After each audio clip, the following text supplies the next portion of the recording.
அனைவருக்கும் என் தமிழ் வணக்கம்.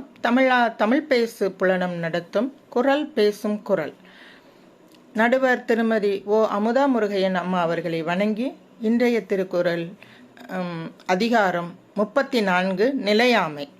குரல் எண் 336. நெருநல் உளனொருவன் இன்றில்லை என்னும் பெருமை உடைத்து இவ்வுலகு. பொருள்: நேற்று உள்ளனவாக இருந்த ஒருவன் இன்று இல்லை என்னும் நிலையாமையாகிய பெருமையை உடையதுதான் இந்த உலகமாகும். குரல் எண் 337. ஒரு பொழுதும் வாழ்வது அறியார் கருதுப கோடியும் அல்ல பல.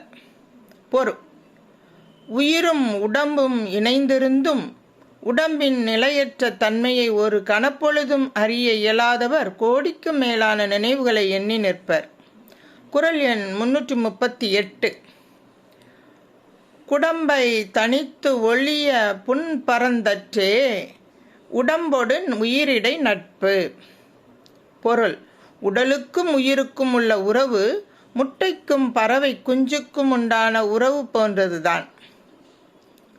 குரல் எண் 339. உறங்குவது போலும் சாக்காடு உறங்கி விழிப்பது போலும் பிறப்பு.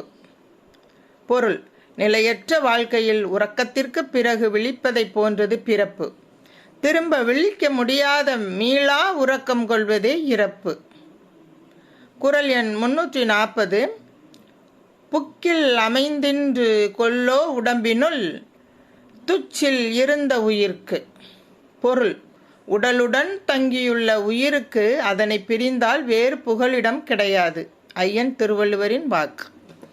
நன்றி. நான் இரா வசந்தி, ஆசிரியர், சென்னையிலிருந்து.